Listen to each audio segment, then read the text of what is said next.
दोस्तों आप लोग देख रहे हैं सिक्स पैक टमी। मेरा नाम है अनुज और आज हम लोग बात करने वाले हैं डीलोडिंग के बारे में। आप में से बहुत सारे लोगों ने रिक्वेस्ट करी थी इस टॉपिक की और काफी रिक्वेस्ट आ रही थी कि भाई व्लॉग कवर हो रहे हैं, मोटिवेशनल वीडियोस आ रहे हैं, लेकिन पुराने नॉलेजेबल वीडियोस स्टॉप हो गए हैं, उस तरीके के वीडियोस नहीं आ रहे हैं। इसलिए गाइस हम लोग कवर कर रहे हैं। आज का वीडियो बहुत इंपॉर्टेंट है ट्रेनिंग के हिसाब से भी, बने रहिए मेरे साथ।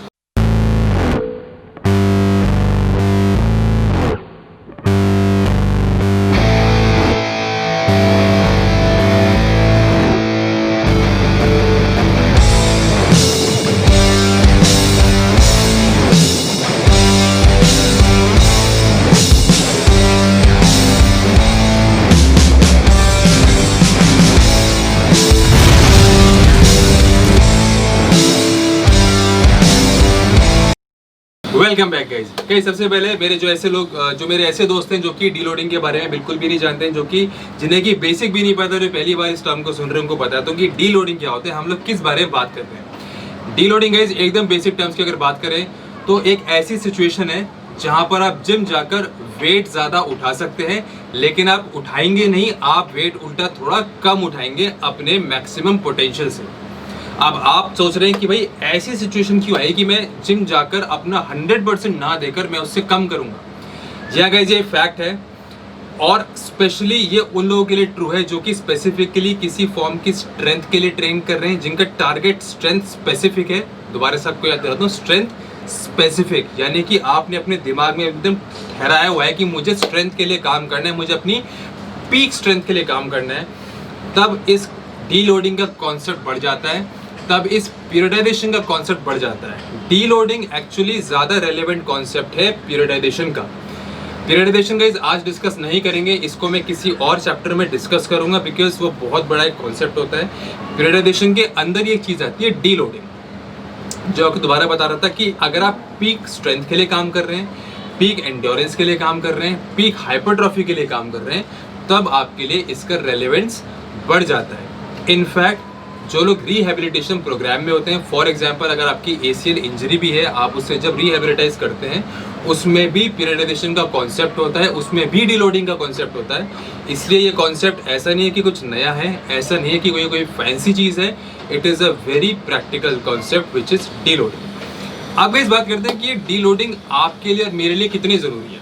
सबसे पहले आपको बता दूं कि आपका टारगेट अगर बेसिक फिटनेस का है मेरी तरह, यानी कि आप भी अगर जिम जाते हैं और आपको फर्क नहीं पड़ता कि आपके डोले का साइज क्या है, आपकी चेस्ट का साइज क्या है, आप कितने की बेंच लगाते हैं, कितने की डेडलिफ्ट लगाते हैं, कितने की स्क्वाटिंग लगाते हैं, तो आपके लिए इस कॉन्सेप्ट का ज़्यादा रेलेवेंस नहीं है।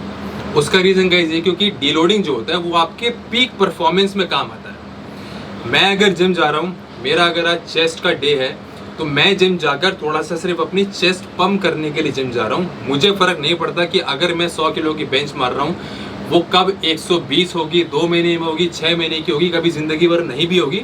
I am totally fine with it. My concept of fitness is कि मुझे थोड़ी बहुत वेट ट्रेनिंग करनी, थोड़ी बहुत हाइपरट्रॉफी मेंटेन करनी, थोड़ी बहुत फ्लेक्सिबिलिटी के ऊपर काम करना, थोड़ा बहुत एजिलिटी के ऊपर काम करना, थोड़ा बहुत स्ट्रेंथ के ऊपर काम करना, थोड़ा बहुत पावर के ऊपर। So when you are training for overall fitness, the concept of deloading is not that much relevance.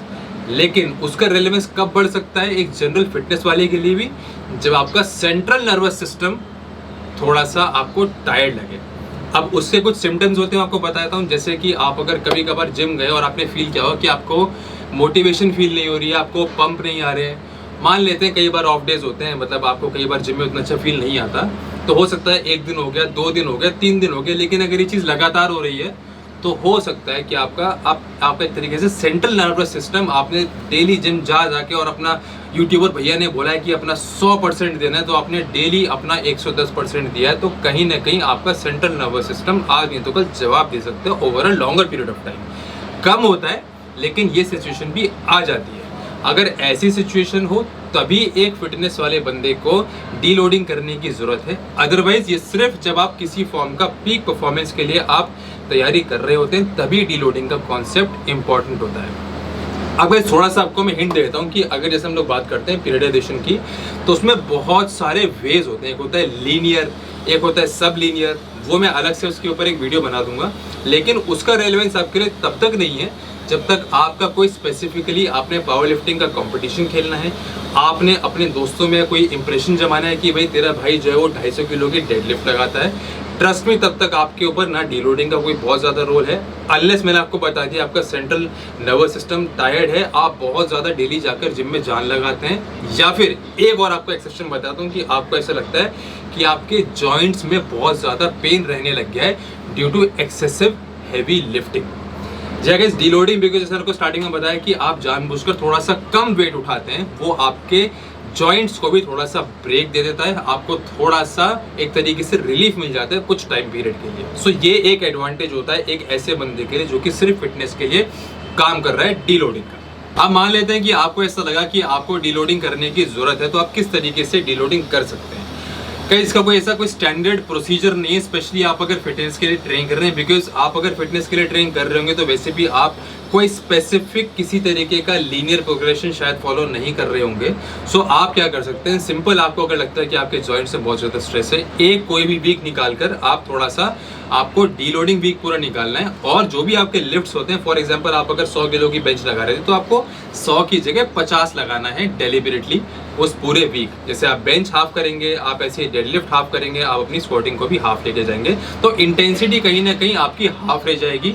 Volume आप चाहे अगर उसको सेम रख सकते हैं, लेकिन intensity in terms of amount of weight load lifted वो आपका आधा रह जाएगा। एक तो जो कॉन्सेप्ट है और एक जो आइडिया है वो है ये।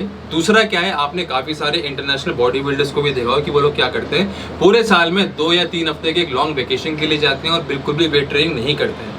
तो आप ऐसा भी एक लंबा ब्रेक ले सकते हैं, उससे आपका चाहे CNS हो, सेंट्रल नर्वस सिस्टम हो, या फिर आपके जॉइंट्स हो, उसे उन्हें काफ़ी हद तक रिलैक्सेशन मिल जाता है, काफ़ी हद तक इन्फ्लेमेशन उनकी कम हो सकती है अगर आप ऐसा कोई लॉन्ग टर्म गैप लेते हैं। यही एक बेसिक कॉन्सेप्ट है डीलोडिंग का और एक बेसिक एग्जाम्पल है डीलोडिंग का। ट्रस्ट में आप अगर सिर्फ फिटनेस के लिए काम कर रहे हैं, मेरी तरह आप जिम जाते हैं थोड़ा बहुत पंप के लिए, ओवरऑल फिटनेस के लिए, एज सच डीलोडिंग का कॉन्सेप्ट बहुत ज़्यादा रेलेवेंस आपके लिए नहीं है। आप अगर पीक परफॉर्मेंस के लिए काम करते हैं, आपने अपने PRs के ऊपर काम करना है, आपने एथलेटिक परफॉर्मेंस के ऊपर काम करना है, आपने रिहेबिलिटेशन के ऊपर काम करना है, तब जाकर आपको डीलोडिंग का रेलेवेंस ज़्यादा होता है, बिकॉज तब पीरियडाइजेशन का कॉन्सेप्ट जो होता है वो आपके ऊपर ज़्यादा एप्लीकेबल होगा।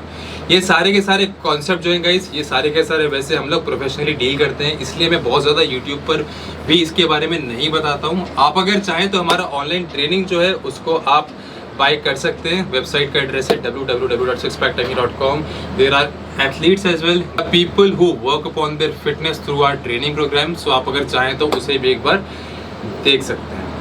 Guys, this was the basic concept of deloading. आशा करता हूं कि आपको वीडियो समझ में आया होगा। अगर इसके बाद भी कुछ डाउट्स हैं, please do mention them in the comment section of this video. इसके अलावा कोई टॉपिक अगर कवर करना रहेगा तो वो भी जरूर मेंशन करना। 100K वाली बात आपको याद होगी, तो इसलिए मेक श्योर करना है कि वीडियो के अंदर एंगेजमेंट बढ़े। 100K पहुंचाने के तभी इन वीडियोस को बनाने का फायदा और तभी वीडियोस बनाता रहूँ। Guys, thank you so much for watching this video. मिलेंगे आपसे नेक्स्ट वीडियो में। चीयर्स।